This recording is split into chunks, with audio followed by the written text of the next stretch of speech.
The Russians right now have an enormous amount of military power concentrated in a couple of key places. One is across from Kiev, and the other is further south down near Kherson.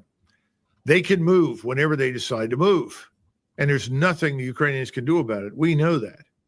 If we continue to prevaricate and lie, as we have thus far, about the true state of affairs on the ground, they will eventually move. And there won't be anybody to sign anything because it won't be necessary. The entire Ukrainian state will have collapsed, and the Ukrainian population that remains is not going to put up a fight at this stage because they've had enough. So you'll end up with the Russians in charge, period. And we will have thrown away any opportunity we might have ever had to help shape some sort of outcome that would have been remotely beneficial to Europe or the Ukrainians. I was hoping that President Trump would realize that the policy in Ukraine is dead.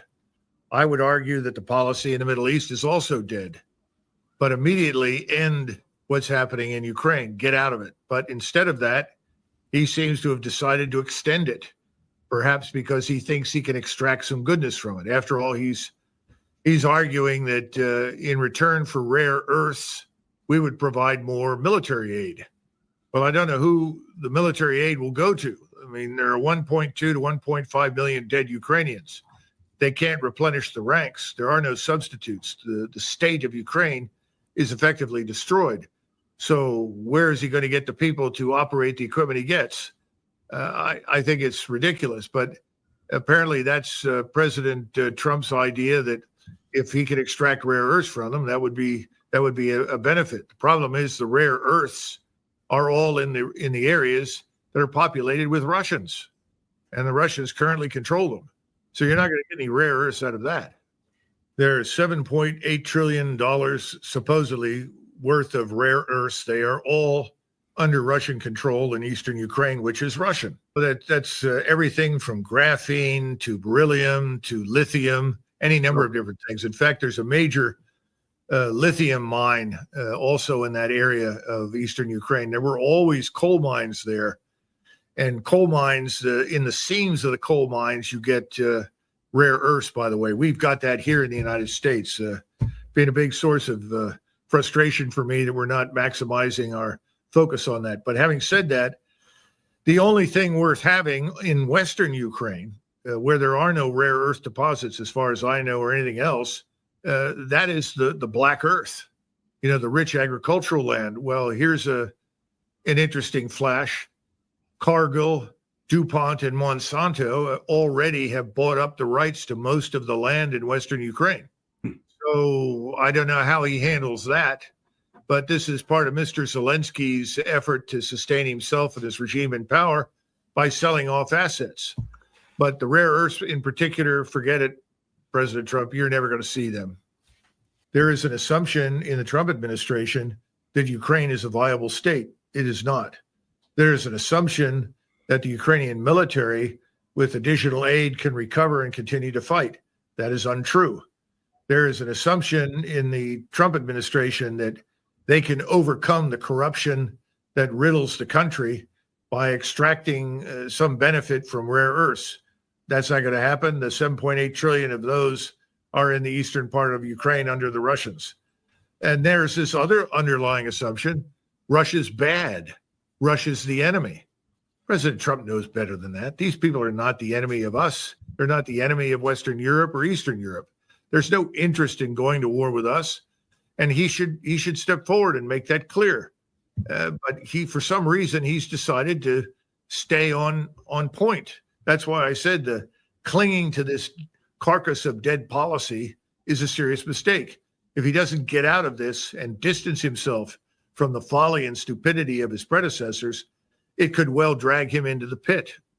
Well, I think it's useful to point out that as far as we can tell, he receives, this is the president of Ukraine in the form of Zelensky, $11 million a month. That's his salary. So we can certainly point to waste, fraud, and abuse there. That's what the Russian and actually the Ukrainian press, it's out there, $11 million a month. And then on top of that, we could point to his real estate holdings. They're worth tens of millions, and we don't even know with certainty which banks hold enormous quantities of cash.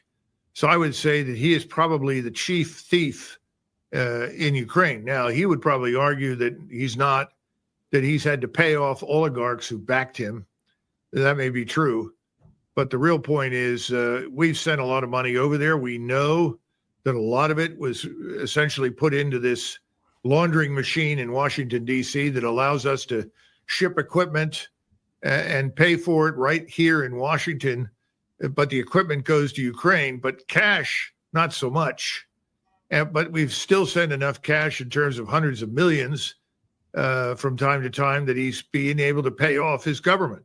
Everybody in the parliament is richly rewarded for their support. And of course, the officers in command of Ukrainian troops are earning vast sums of money. It is one giant scam.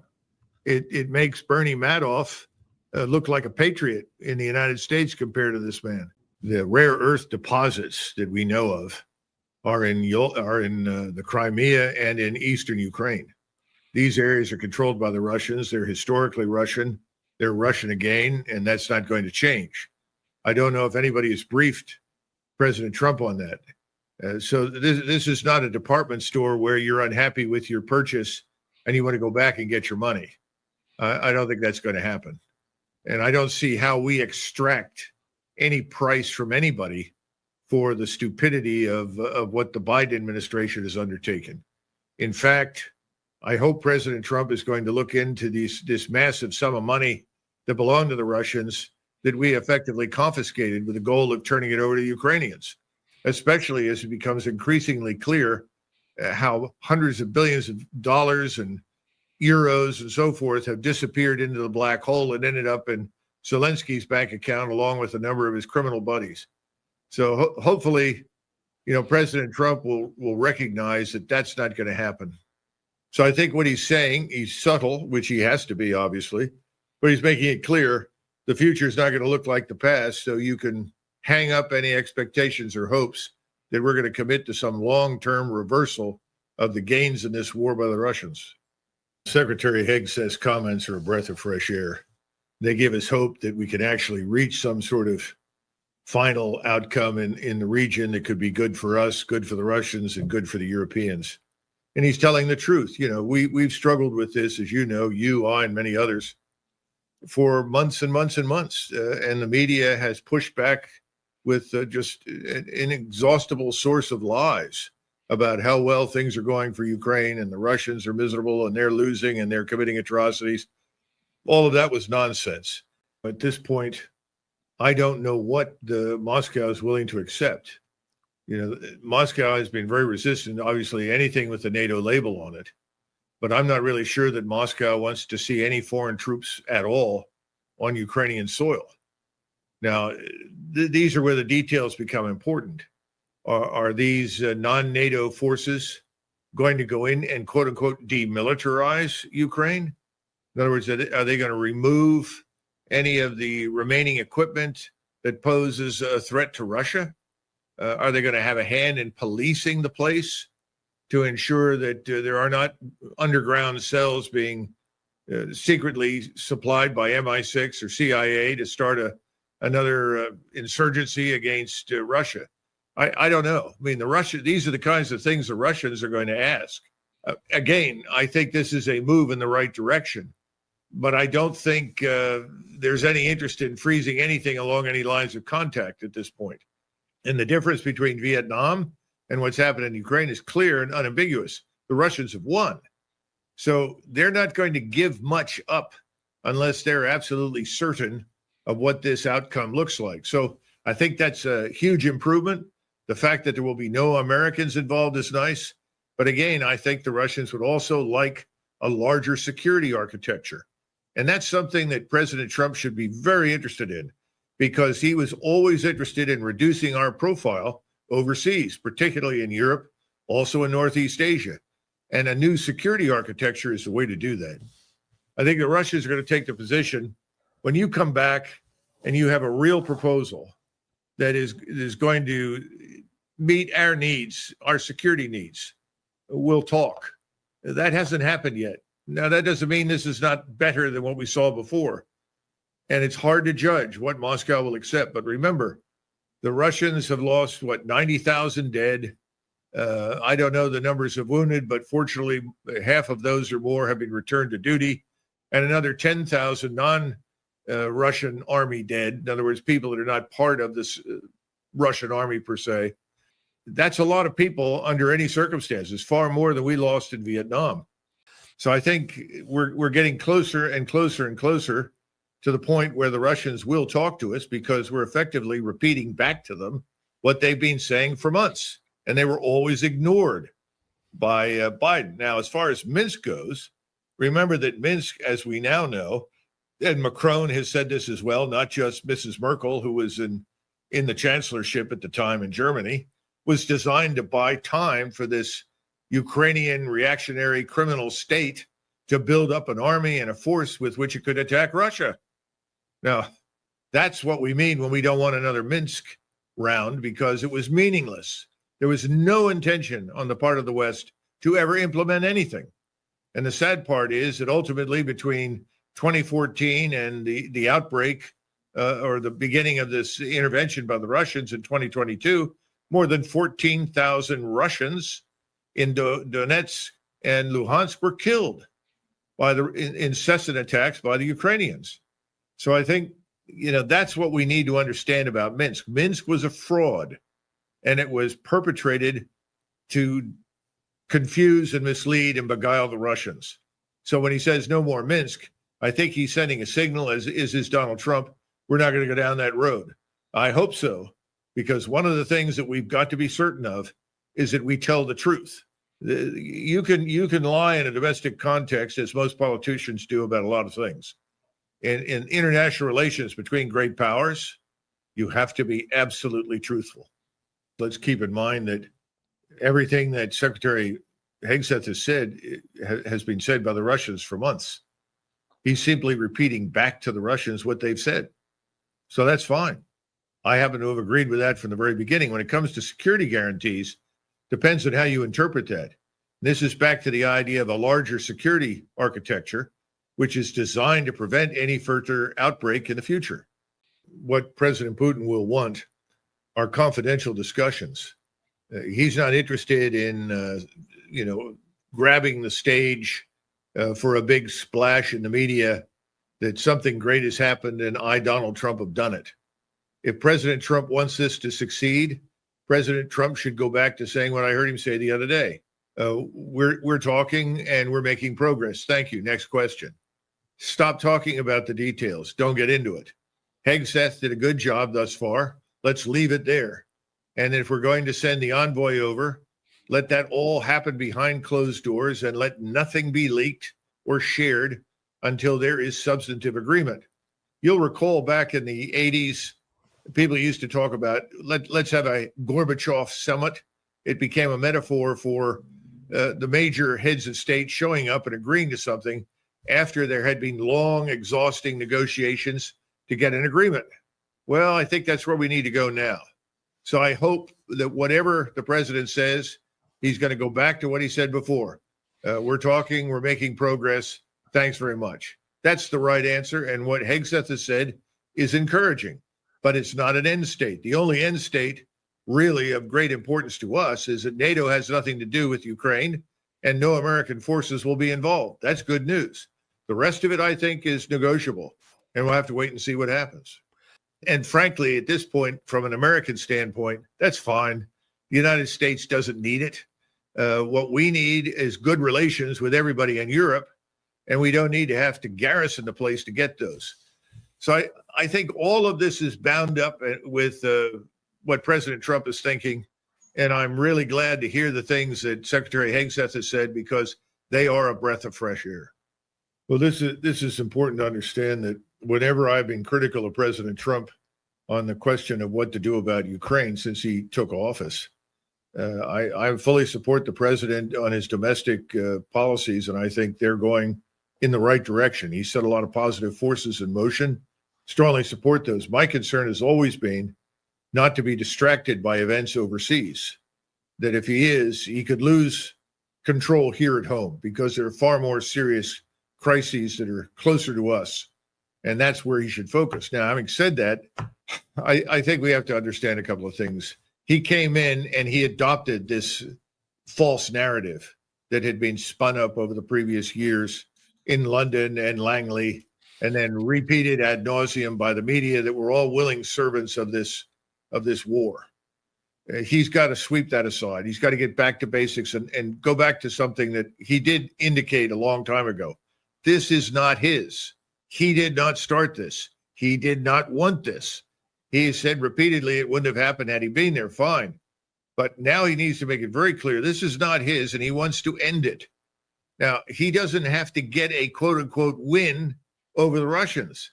Believe me, if he ends this, he gets a win at home, here, with the American people. They don't want anything to do with this war with Russia, and certainly don't want the risk of any kind of nuclear conflagration. Absolutely not. So that's his win. The Europeans win because they're ultimately going to replace these terrible governments, these globalists that have sacrificed over 1 million Ukrainian lives and hundreds of thousands of Russians to nothing for no purpose when it was completely unnecessary. They need to go away, and they need to be expelled and removed. Now, as far as whether or not NATO survives, I don't think it will. I think NATO is increasingly an empty facade, and it may be one of these things, well, it ended with a whimper, not a bang. It may just quietly sink into the abyss and vanish. It's not meaningful. So the whole idea, this old paradigm, is dead. We can't repeat any of that. So the answer is no. The Europeans must take the lead. They must take responsibility for their own security. Defense of the Western Hemisphere is critical now. Our country's in a lot of trouble. Our open borders have created chaos here inside the United States. And that's what's most important at all. There's going to be very little that we can do beyond our borders. We're in a position very similar to the British Empire at the turn of the century. The British Empire had a marvelous navy. We have a good navy. We have good air forces. There are places we can go if we need to temporarily, but we cannot become a permanent presence anywhere because we are ultimately a maritime and aerospace country. We're not a land power anywhere but in the continental United States, which is why I keep arguing you got to get the Army back here, and you got to get the Army back in the business of national defense, which is defense of our borders, defense of the United States. So that's the first answer to the question. The second part of it is, yes, in small numbers, depending upon the situation, we can lend support or assistance to someone.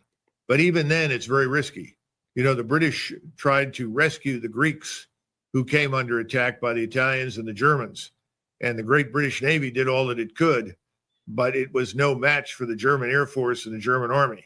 And it would play out very similarly with the Russians. So I'm afraid we've got to be very careful about promises we make that we can never keep.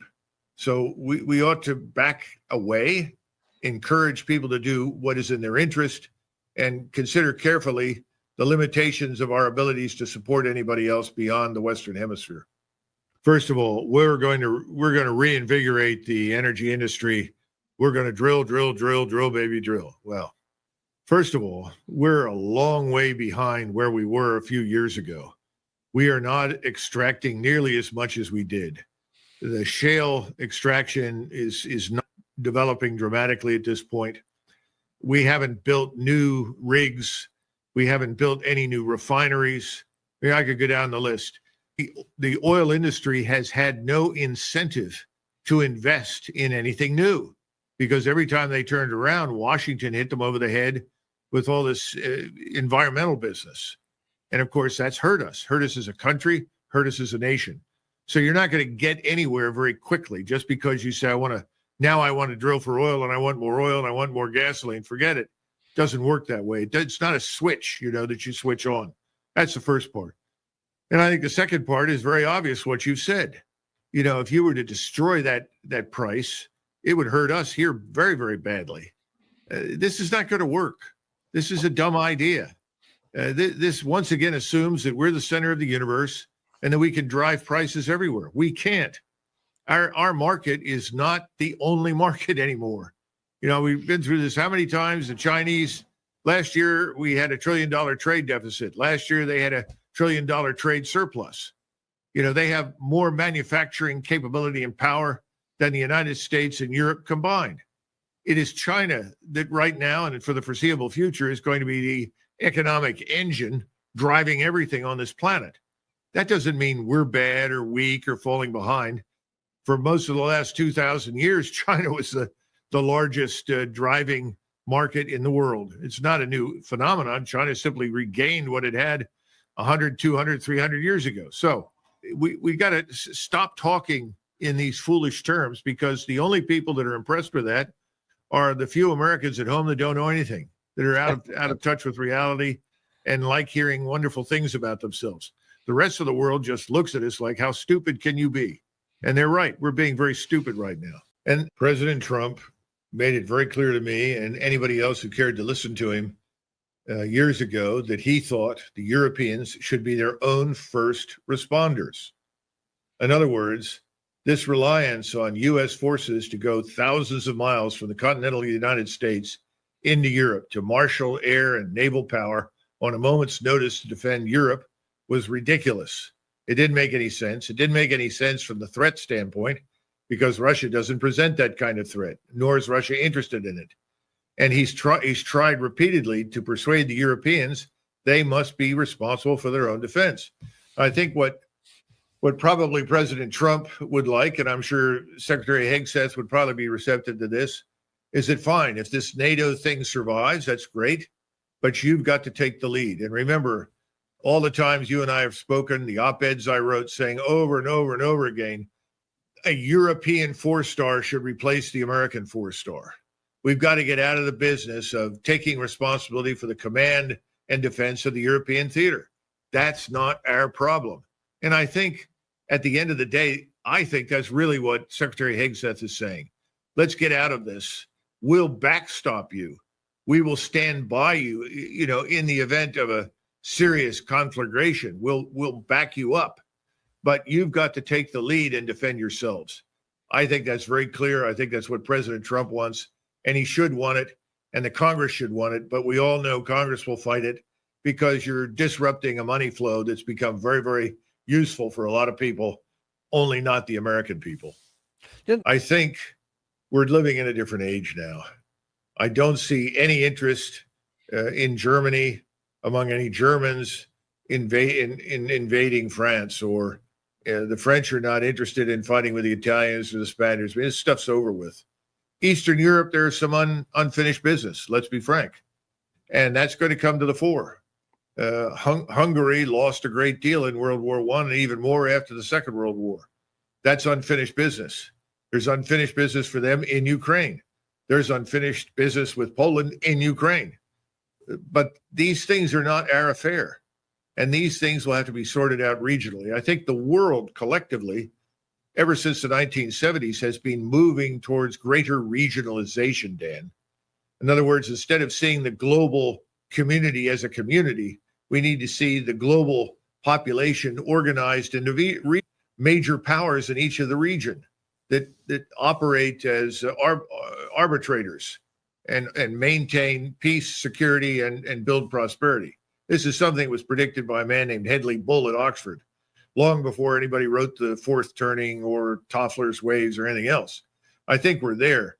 Well, I have a newsflash. There have been disputes and conflicts all over the world for thousands of years, long before we existed. There will be more conflicts and disputes after we're dead. In other words, once we leave, will there be a potential for disputes and conflicts? Yes. But the Europeans, certainly before the First World War, demonstrated pretty conclusively after the Napoleonic Wars that they could handle those things. I think Europe will devolve to some extent into new regions, because the problem in NATO was always the same. The view of things from Berlin did not match the view from Madrid, and the view from Paris had nothing to do with the view from Stockholm or Athens. And that's more true now than ever. So I think you're going to see new security arrangements emerge, which is fine. They should, because they have a greater chance of succeeding than anything we impose. And right now, NATO is a legacy of our imposition, let's be frank. Eisenhower pointed out when he was president, a group of Army generals came in to not lobby, but make presentations to the president about their need for more transportation to move more forces to Europe. And they said they had to have 29 divisions in Europe to stop the Soviets. And he said, how many divisions have you got that you could conceivably send? Well, we only have 15 divisions. He said, well, then find out what the shipping requirements are and the aviation requirements are to move 15 divisions. You're not getting anything more than that. Well, that took the wind out of their sails. But then he privately pointed out, look, we're never going to get across the Atlantic and the Pacific again the way we did during World War II. It can't be done, or World War I. The submarines, the long-range precision strike, the growing overhead constellation of ISR, he said this is going to be impossible. So if we put something over there, it stands an excellent chance of ending up at Dunkirk, a giant Dunkirk. And even then, we may never get the troops out.